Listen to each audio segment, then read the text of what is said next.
Diego Rivera and Rockefeller, Man at the Crossroads.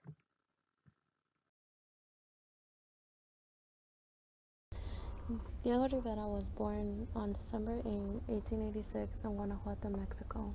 Died November 24, 1957 at age 70 in Mexico City. Education was in San Carlos Academy. His movement was Mexican murals and once was married to Frida Kahlo.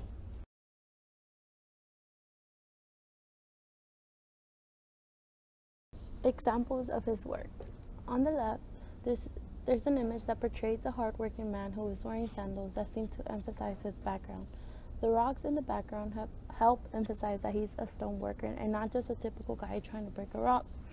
The way the artist used the colors was really unique because somehow he tried to show his dirty clothes by adding lighter color in the inside, known as value. Overall, the artist tries to give a sense of a hardworking man. On the right, there's an image called La Piñata. This image represents a culture. By this I mean it shows almost every Latin home would what every Latin home would do when it's a kid's party. The image uses really warm colors to show a sense of happiness, and not only that, but also has some cool colors in the background. The pattern shown in the people's clothing is very similar because they come from roots, meaning he uses this also to emphasize the culture that's being shown in the image.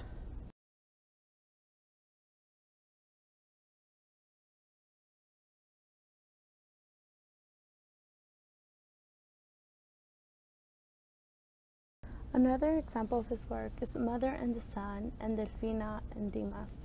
In both images, he represents two mothers and their kids. Both images seem to give a motherhood sense. Also, both portray almost the same image with almost the same colors, except the second image has light hitting the baby's face, and the background on Delfina and Dimas is warm colors, while the others are more on the cool side and white.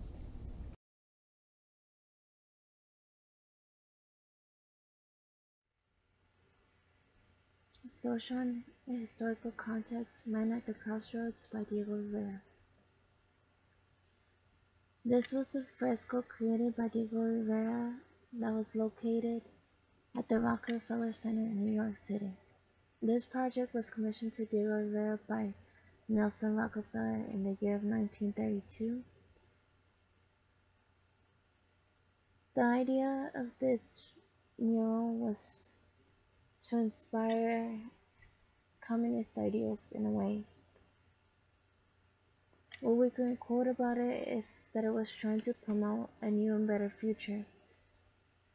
It was meant to be so audience, or like people, as we can say, could pause and reflect based on what was going on during this time period.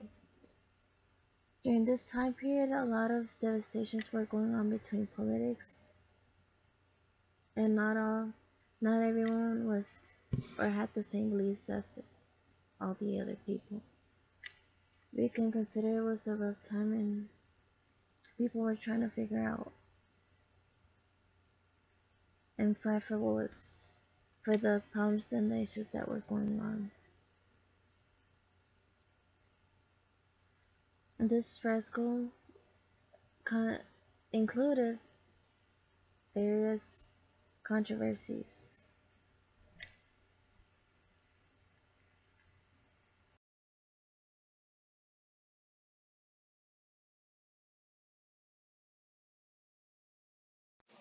To acknowledge both sides of controversy, the piece in question has to be analyzed.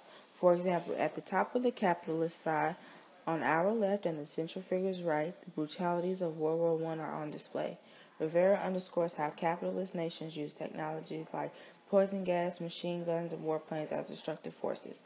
If we continue to focus on the right, we see key figures in the workers' movement. Standing at the foot of a headless classic sculpture, as we gaze and move toward the lower right, we realize workers are seated on the sculpture's decapitated head. Of the hundreds of characters in Man at the Crossroads, Lenin caused the most debate.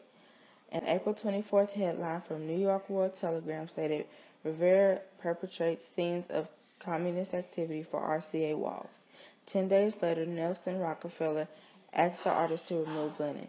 When refused, he was paid in full and dismissed. The murals were covered up and later destroyed. As Rivera's supporters rallied to save the work, E.B. White's I Paint What I See was written in protest to highlight this meeting of differing political ideologies. To address those who were against the mural, they felt as if Diego was disrespecting the Rockefeller family, making light of frightening issues like the Red Scare, pre-communism. For those who encouraged Diego, they felt that he was expressing himself via his First Amendment. Diego wanted his work to speak to the people of America at this time. The moment was the epitome of an infringement on someone's freedoms and rights.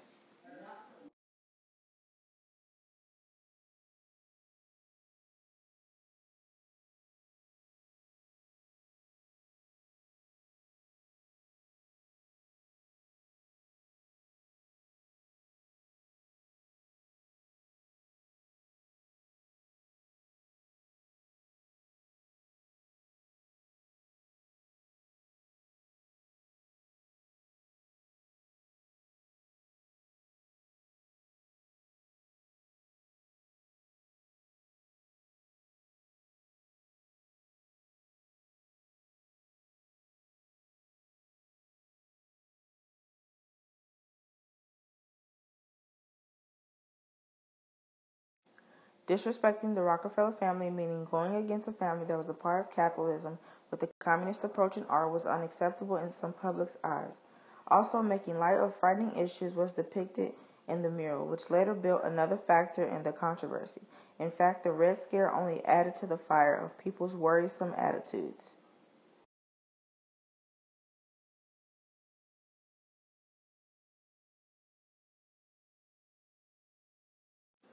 Diego defended his nature by applauding the idea of freedom of speech. He also said that his move was appropriate and he was under no trouble because of the First Amendment. To emphasize his stand, he later declared that all works are propaganda. So making the work a controversy was a waste of time. In conclusion, freedom to express one's emotions and beliefs, political or not, is eligible in Rivera's perspective.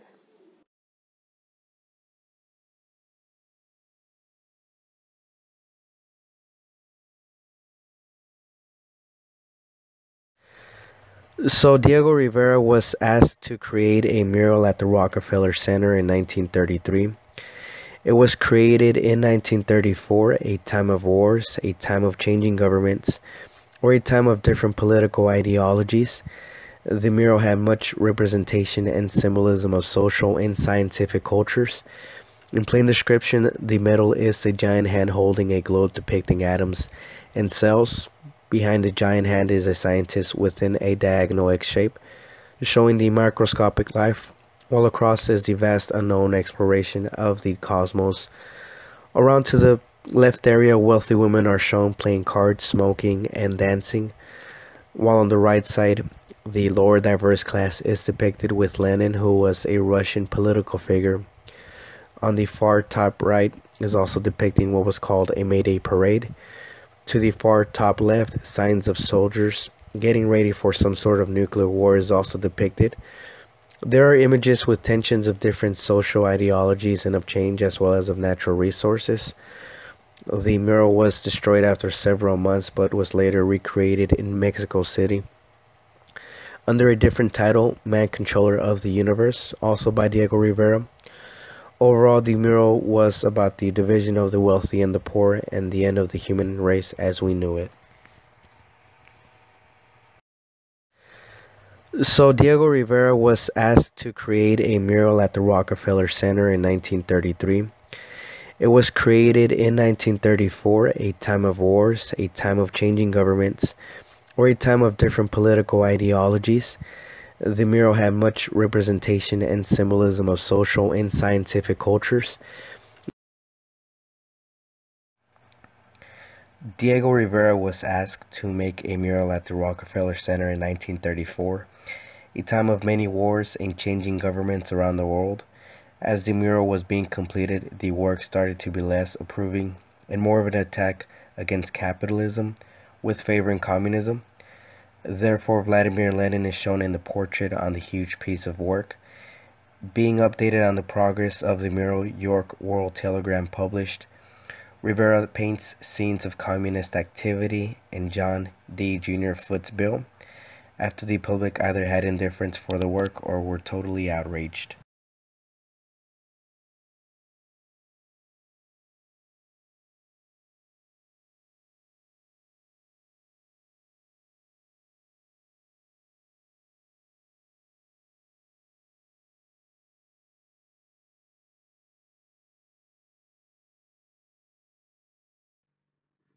Outcome of the controversy.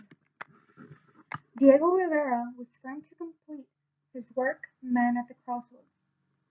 Thus, he replicated his work under the new name Man, Controller of the Universe. Similarly, this painting also showed and demonstrated Lenin and included an image or portrait of Leon Trotsky, who was also a communist leader.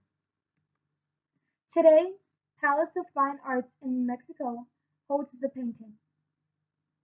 The work replacing that of Diego's has Abraham Lincoln as its main focus at the Rockefeller Center.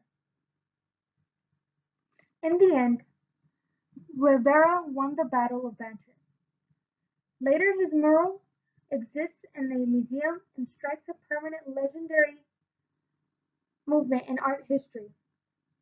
After all, like Rivera said, all art is propaganda.